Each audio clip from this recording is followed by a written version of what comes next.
दौर्मनस्य सही दुख में बुरी तरह छाए, भाई न सन्मुख दुख और छला भी न जाए। सूझे न सम्यक कुछ भी, करें अविद्या ही राज, बीतेगा दुख का चक्र, रहें सब वर्ज्यों से बाज।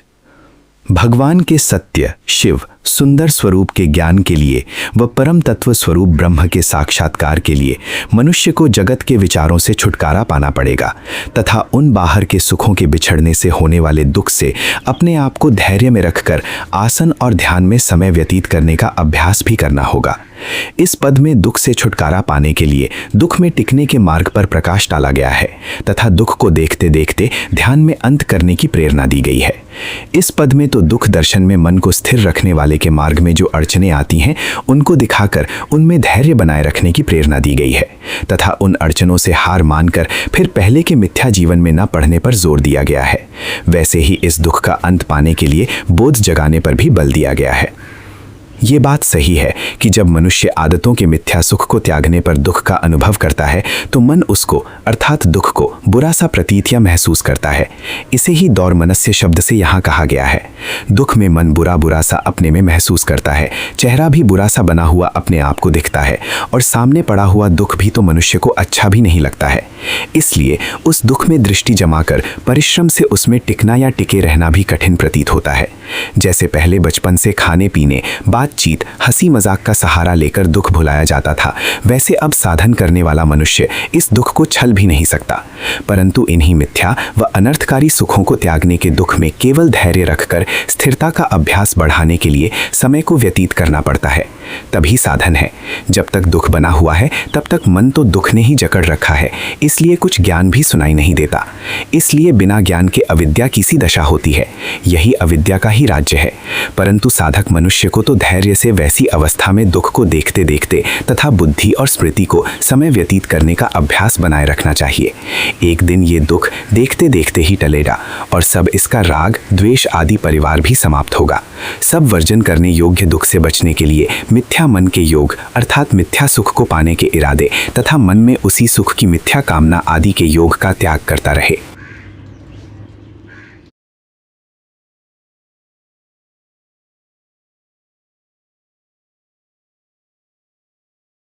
दुख जाए सौमनस्य पाए, पाया आत्मा का देश। ज्ञान भाए दुर्मति जाए, जाए अविद्या का लेश। पर दुख में साजे स्मृति, रखे मन के तोल की चाह। सतत ध्यान को जागृत राखे, हो यत्न से बेपरवाह। जब अड़चनें दुख को सामने रखकर विचार द्वारा समझने के लिए ध्यान में स्थिर रहने पर आती हैं, वे सदा बनी नहीं रहेंगी। इनका भी कुछ समय ही है। ये सब एक दिन दूर हो जाएंगी। परंतु संयम अर्थात अपने को काबू रखना या संयम के साथ रहना होगा। यही बोध या सत्य ज्ञान के अंगों का इस पद में निर्देश दिया गया है। प्रीति, प्रसाद, उपेक्षा के साथ साधन करने वाले मनुष्य का एक दिन वो भी आएगा कि उसका दुख देखते देखते ही मिटना आरंभ होगा।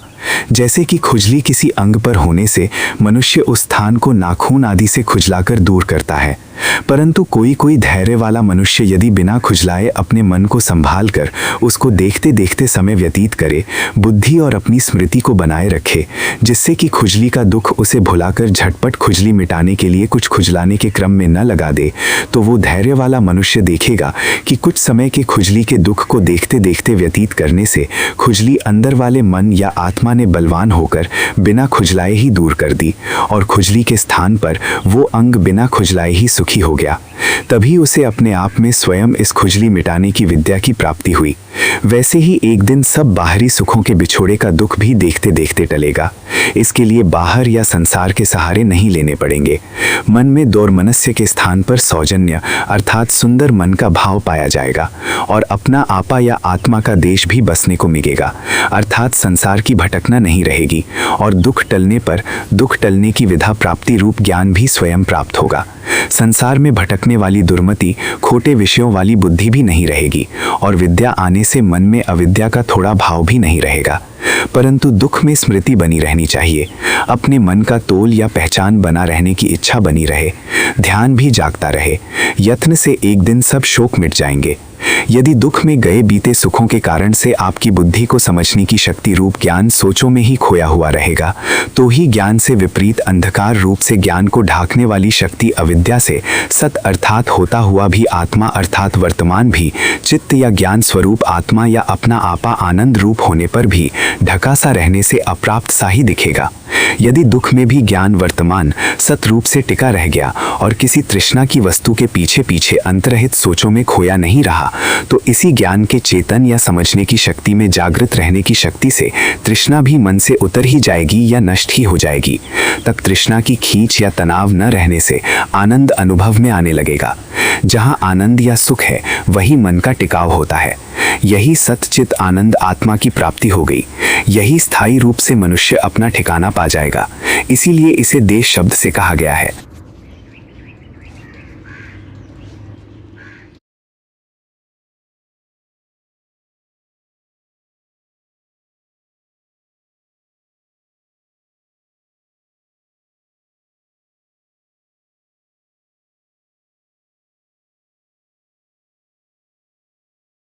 सुख पाछे लागे को बाहर दुख कबहू सही आए, कहाँ तक इसको छलेगा कोई निजपन ये भी दिखलाए। बुद्धिमान सो जो इसको भी देखे और देखें इसका मूल, मूल सहित परिहरित कर सम्यक सकल मिटा दे शूल। दुख में मन को स्थिर करके इस दुख के सत्य अर्थात दुख का कारण या जड़ क्या है, फिर इस दुख की जड़ कैसे कटेगी, जड़ को काटने का मार्ग या उपाय कौन सा है, यही सब ज्ञान दुख के बारे में दुख के सत्य का ज्ञान है। इसी ज्ञान को ध्यान में पाकर मनुष्य इस सांसारिक बड़े दुख का अंत करने के लिए प्रेरणा प्राप्त करता है। जन्म से ही मनुष्य अपने बालपन में पाए बाहर के पदार्थों व प्राणियों के थोड़े से सुख के पीछे ही लगा रहता है, परंतु ये सुख सदा बने रहने वाला तो नहीं है। अंत में इन बाहर के सुखों पर भरोसा रखकर जो इन्हीं के पीछे धन, अधिकार और बांधवों, मित्रों के बल के लिए सदा व्यस्त रहता है, तो वो एक दिन देखेगा कि ये सब उसका साथ नहीं दे सकेंगे, उसके काम नहीं आने वाली स्थिति या अवस्था में पाए जाएंगे। इनके होने पर भी मनुष्य को इनका सुख नहीं रहेगा। ये संबंध उसको खान पान उसकी इच्छा के अनुसार न दे सकेंगे। प्रयोजनों की प्रीति भी समय के परिवर्तन के साथ साथ वैसे ही नहीं रहेगी। उसमें पाया हुआ प्रीति या प्रेम वाला अपना आपा या मान भी वैसा अपने में नहीं रहेगा। यही सब बाहर के सुख अनित्य और दुख रूप में परिवर्तित हो जाएंगे और सुख थोड़ा भी न रह सकेगा। जो दुख उन बाहर के सुखों के वियोग से प्राप्त हो रहा है, उसको भूलने या भुलाने के साधन भी नहीं बन पाएंगे। इसलिए इसको इधर उधर दूसरी बातों या संगों में मन लगाकर भी भूला नहीं जा सकेगा। ये दुख जो कि संसार में सांसारिक प्राणी के भाग्य में बंधा है, ये भी अपनापन अवश्य ही दिखलाएगा। अब ऐसी स्थिति में बुद्धिमान व्यक्ति इस अपने समय के अनुसार जीवन में अनुभव में आने वाले दुख से किनारा करना न चाहे, अर्थात भयभीत होकर भागना न चाहे, बल्कि इसको ध्यान में दृष्टि के सामने रखकर इस दुख की जड़ को खोजते खोजते पहचाने और इसके मूल, इसकी जड़ को पहचानकर इस मूल को अपने यत्न या उद्योग से उखाड़कर इस अपने संसार के दुख का शूल सदा के लिए ही मिटा दे।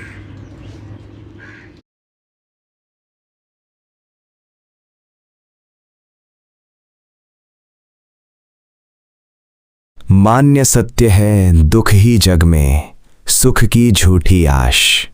इसको भूल भुला के सुखिया होगा कबहू निराश। जो हताश न होवे मन तब दुख में जीवन पाए, देह बुद्धि मन वश में राखे करन न छोटे धाए। हमारे पूर्वज ऋषियों ने जिस प्रकार इस दुख दर्शन की सरणी अर्थात मार्ग द्वारा चलकर अपने दुखों को समाप्त किया, वैसे ही प्रत्येक उद्योगी साधक को यह करना चाहिए। यह अटल सिद्धांत और सनातन मार्ग है। उन्हीं पूर्व के ऋषियों ने अपने दर्शन शास्त्र के ग्रंथों में मान्य योग्य दुख को ही जगत के सत्य रूप में दर्शाया है। अर्थात जगत में जो कुछ सुख मनुष्य बचपन से अनुभव करता आ रहा है वह सत्य नहीं है, वो तो झूठा है, अनित्य है, सदा बना रहने वाला नहीं। इसलिए सत्य नहीं है। सत्य वो है जो बना रहे। हाँ, संसार में जब तक संसार बना रहेगा तब तक दुख ही सदा बना रहेगा। इसलिए जगत के सत्य के रूप में पहले से ही विद्वानों ने दुख को ही सत्य बतलाया है। यही दुख जीवन को आरंभ करता है। मनुष्य इधर उधर के बाहरी साधनों द्वारा थोड़ा इसे टालकर सुख अनुभव भले ही कर ले, परंतु वह सुख बना तो रहेगा नहीं, अंत में दुख ही पल्ले पड़ेगा। इसलिए जगत के सत्य स्वरूप से मानने के लिए दुख ही सत्य है। इस सत्य को भूल भुलाकर बाहर के साधनों पर विश्वास रखने वाला सुखों में पड़ा मनुष्य एक दिन हताश और निराशी होगा। ये उनके पीछे भागेगा और ये उससे दूर भागेंगे। जो कोई ऐसी बीते सुखों की भी अवस्था में अपने मन के साधन और समझने की शक्ति रूप बुद्धि को भी न खोए, वो हताश नहीं होगा। वो वैसे दुख में भी सदा गए बीते सुखों की ही याद करता हुआ, उनके मोह में पड़ा शोक करता हुआ ही समय व्यतीत न करके पूर्व महापुरुषों के समान दुख में भी जीवन धारण करना सीखेगा और जीवन पाएगा। जीवन पाने का अर्थ है कि देह मन बुद्धि को सुखों के पीछे न भागने देकर इंद्रियों को भी चलायमान्य होने देना। इन सब को वश में रखकर बाहर सबके साथ सही बर्ताव करेगा और अपने आप को खाने पीने सोने जागने आदि में संयम रखेगा। तब उसे दुख में भी जीना आ जाएगा, जिससे कि वो जगत की सत्यों के साथ साथ अपनी आत्मा के सत्य को पहचान कर स्थायी शांति पाएगा। यही मनुष्य जीवन का अंतिम उद्देश्य है, यही साधना चाहिए।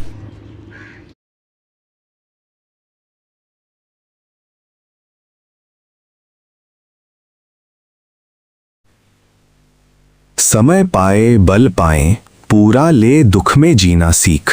दुख हेतु सुख तृष्णा त्याग कर, सत्य पड़ेगा दीख। जो है जैसा वैसा ही दिखे, यही है सत्य प्रमाण। स्मृति ध्यान वीर्य बल राखे, संग श्रद्धा का प्राण। दुख में मन को स्थिर रखकर यदि इस प्रकार देह बुद्धि मन और इंद्रियों को दुख की दशा में सही मार्ग पर चलाते रहें तो यही दुख में जीना सीखने की कला पूर्ण हो जाए। समय पाकर मन इसमें पूर्ण बल भी प्राप्त कर लेगा। दुख महसूस होने पर बुद्धि विपरीत निश्चय बनाती है, मन विपरीत इरादे या भाव रचता है, वाणी आदि इंद्रियां भी सब सही प्रकार से प्रवृत्त नहीं होती, देह भी हिंसा चोरी आदि कर्मों में लगा रहता है।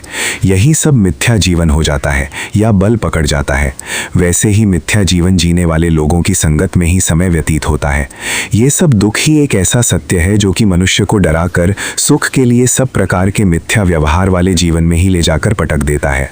यदि इन्हीं सब बुद्धि मन इंद्रिय और देह आदि से बाहर सब में सही प्रकार से दिन मास वर्ष व्यतीत करने आ गए तो यही सही जीवन हो जाएगा।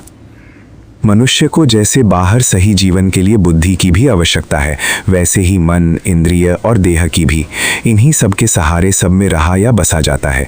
यदि ये सब अपने स्वार्थ या केवल सुख के कारण से काम करने वाले होंगे तो ये सब सभी प्रकार के मिथ्या निश्चय और विश्वासों में खोए रहेंगे और विपरीत ही जीवन जिएंगे।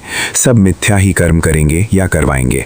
परंतु यदि इन सबको सही चलाते हुए अथवा ठीक प्रकार प्रेरित करते हुए सुख की तृष्णा को जीतकर कोई उद्योग से अपने को धारण करेगा, अर्थात खोटे मार्ग की ओर सरकने से अपने आप को बचाता रहेगा, तो उसे दुख के जड़ यही सुख की तृष्णा ही दिखेगी। ये समझ में पड़ जाना भी एक सत्य का ज्ञान ही है। वैसे ही अंत में मुक्ति पर्यंत सब आत्मा परमात्मा के सत्य भी दिखाई पड़ जाएंगे। अपने समय पर उद्योग या यत्न करने या बनाए रखने वाले व्यक्ति को प्रकट रूप से जानने में आएंगे। सत्य ज्ञान शब्द का अर्थ है कि जो वस्तु जैसी है वैसी ही दिखे। ये नहीं कि है सीपी परंतु दिखे चांदी, ये तो मिथ्या ज्ञान है। ऐसे ही जगत और विषयों के सब सुख हैं तो दुख रूप, परंतु यदि सुख रूप ही इनको बुद्धि निश्चय करे तो ये सत्य नहीं मिथ्या ज्ञान ही है। जब ये दुख की जड़ होने से दुख रूप ही दिखे तभी ये सत्य प्रमाण है, अर्थात विश्वास करने के योग्य है। परंतु सांसारिक जीव को उल्टा ही दिखता है। ध्यान द्वारा ही महादुख के कारण रूप से ये सब सुख दुख रूप दिखेंगे। इसके लिए स्मृति ध्यान वीर्य को अवश्य रखना चाहिए और साथ साथ श्रद्धा को भी रखना होगा, क्योंकि इसके बिना कोई भी साधन नहीं बनेगा। भाव ये है कि मनुष्य जगत में दूसरों के संग से या वस्तुओं के संग से जो सुख पाता है वह एक दिन सब पूरा न हो पाने पर उसे दुख अवश्य होगा, क्योंकि सब सुख संसार में जीवन की बहती हुई नदी की धारा में समान रूप से कभी भी प्राप्त नहीं किए जा सकते। समय बदलता रहता है। रोग दुर्बलता वृद्धावस्था आदि के कारण से सुख लेने की योग्यता तक भी नहीं रहती। दुख में बुद्धि और मन विचलित भी होंगे। बुद्धि और मन विचलित होने पर मनुष्य अपना भला बुरा कुछ भी नहीं सोच सकता। इसलिए मनुष्य का साधारण परंतु मूल्यवान धन विवेक शक्ति रूप बुद्धि होती है और विचार के धन की रक्षा करना ही सर्वोत्तम कर्तव्य है।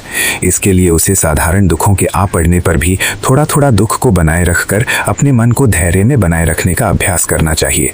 झटपट यदि कोई इच्छा हुई तो उसे पूरा करने से सुख तो थोड़ा अवश्य होगा, परंतु थोड़ा इच्छा को रोके रखने से जो दुख होता है उसमें अधीर न होकर धैर्य को बनाए रखने का अभ्यास करने से मनुष्य का ज्ञान या निश्चय करने की शक्ति या विवेक शक्ति नहीं खोएगी। यदि झटपट जब कोई सुख की इच्छा हुई और उसे पूर्ण कर दिया गया तो यही मन इतना दुर्बल हो जाएगा कि जब कोई इच्छा थोड़ी देर भी अधूरी रहे तो ये क्रोध, द्वेष, संशय आदि का तूफान ला देगी। तब बुद्धि और विचार शक्ति खो जाएगी और मनुष्य ऐसे विपरीत कर्म करने पर उतारू हो सकता है जो इसके लिए भविष्य में रो रो कर भुगतने पड़े। परंतु बिना बोध व बुद्धि के बचाए कौन? बिना दुख में धैर्य रखने के अभ्यास से बुद्धि भी कैसे बनी रह सकेगी? इसलिए थोड़ा थोड़ा प्रत्येक इच्छा या फिर व्यर्थ की इच्छाओं को या इच्छा पूर्ति के सुख को रोके रखने का अभ्यास और उससे हुए दुख को बुद्धि और विचार रखकर सहन करने का अभ्यास करते रहने से मनुष्य की आत्मा बलवान होगी और एक दिन सारे जगत के त्याग के दुख को भी धैर्यपूर्वक सहन करने का बल प्राप्त कर लेगी, जिससे कि उस आत्मा में संपूर्ण जगत के त्याग का दुख भी मनुष्य को व्याकुल नहीं करेगा। तब दुख में बुद्धि बनी रहने से वह बुद्धि स्वयं विचार द्वारा इस सारे दुख का मूल या जड़, इस सुखों की तृष्णा को स्वयं ही पहचान जाएगी। तृष्णा की पूर्ति कभी भी सदा एक जैसी हो ही नहीं सकती, इसलिए सहन करने का दुख तो सबको देखना ही पड़ता है, परंतु जिस पुरुष ने इस दुख का सहन बुद्धि ज्ञान को बनाए रखकर किया है वह तो पूर्ण ज्ञानवान होगा। ज्ञान से तृष्णा के अधूरे रखने के दुख को सह लेगा। दूसरा पुरुष उन गए बीते सुखों की याद में खो जाएगा। यही अविद्या का पर्दा है। इससे आत्मा का अपना ज्ञान और सुख ढक जाने से मनुष्य को संसार में ही ज्ञान पाने के लिए आना पड़ेगा। जैसे अब भी जीवन काल में भी कोई मनुष्य अकेले में यदि कुछ अपने आप में समझता, बूझता या विचार करता हुआ न टिक सका तो पत्थर जैसे ज्ञान के बिना कहाँ तक अकेले में स्थिर रह सकेगा या समय व्यतीत कर सकेगा। वह तो फिर दूसरों की संगत में ही आकर कुछ समझ बूझ पाकर कुछ अपने आप को पाएगा, तभी सुखी होगा। यही संसार में होने की तृष्णा है। इसे ही भव की तृष्णा कहते हैं या संसार में होने की तदर्शना कहते हैं, क्योंकि आत्मा में या केवल अद्वैत में तो रमण होगा नहीं, अकेले में तो ज्ञान रूप आत्मा तो मिलेगा नहीं। जिसने दुखों में धैर्य रखकर अपने आप में टिकना सीखा है या उसका अभ्यास किया है वह दुख के ज्ञान से ही अकेले में भी बना रहेगा। दुख को देखते देखते उसमें स्थिर बुद्धि रखने पर उसको ना पूर्ण होने वाली तृष्णा ही उन सब दुखों की जड़ दिखेगी। तब वह उस तृष्णा के अधूरे रहने के दुख को भी ध्यान पूर्वक सहन कर लेगा। इस प्रकार सहन करते करते वह तृष्णा स्वयं ही चल बसेगी, क्योंकि मन का या चित्त का ये स्वभाव है कि वह सदा एक जैसा नहीं रहता, क्षण क्षण क्षण बदलता रहता है। दुख वाला मन भी बदलते बदलते धैर्यवान पुरुष में प्रथम निद्रा लाएगा, निद्रा रूप में बदलेगा। तब यदि निद्रा के सुख को भी त्याग कर मनुष्य उसके दुख में जागते रहकर धैर्य रख सका तो फिर निद्रा से उत्तम सुख वाली समाधि का सुख और सब जगत से मुक्ति का सुख मिलेगा। ये सुख सनातन अर्थात स्थायी है, क्योंकि केवल आत्मा में ही है। इसी प्रकार तृष्णा के सब दुखों का परिहार कर अर्थात उन्हें टाल देने पर परम पद की प्राप्ति होगी।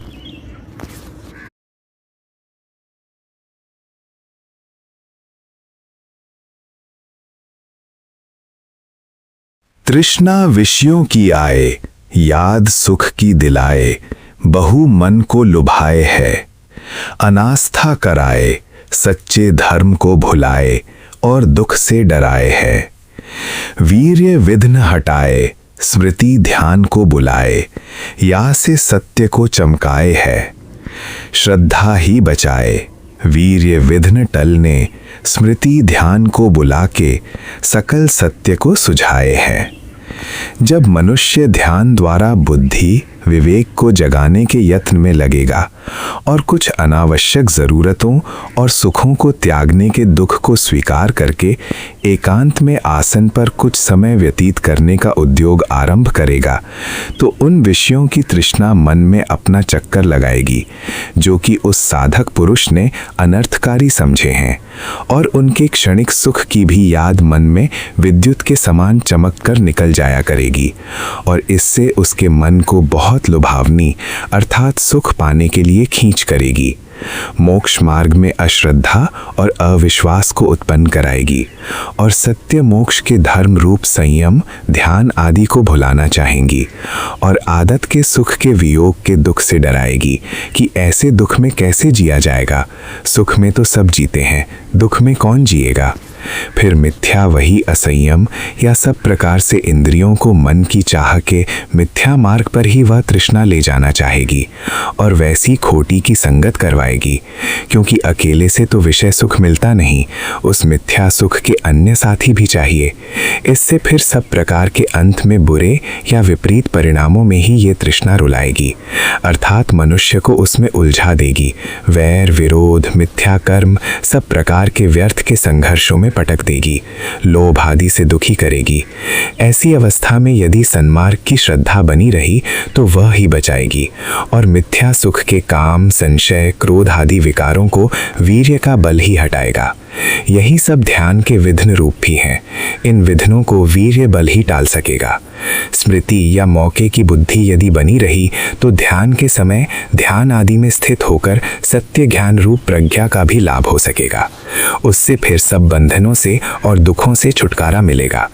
इस सब का यही तात्पर्य है कि हर समय मनुष्य श्रद्धा, वीर्य, स्मृति, ध्यान व प्रज्ञा का सहारा लेकर संसार में जीवन को धारण करे और दुख का अंत पाए।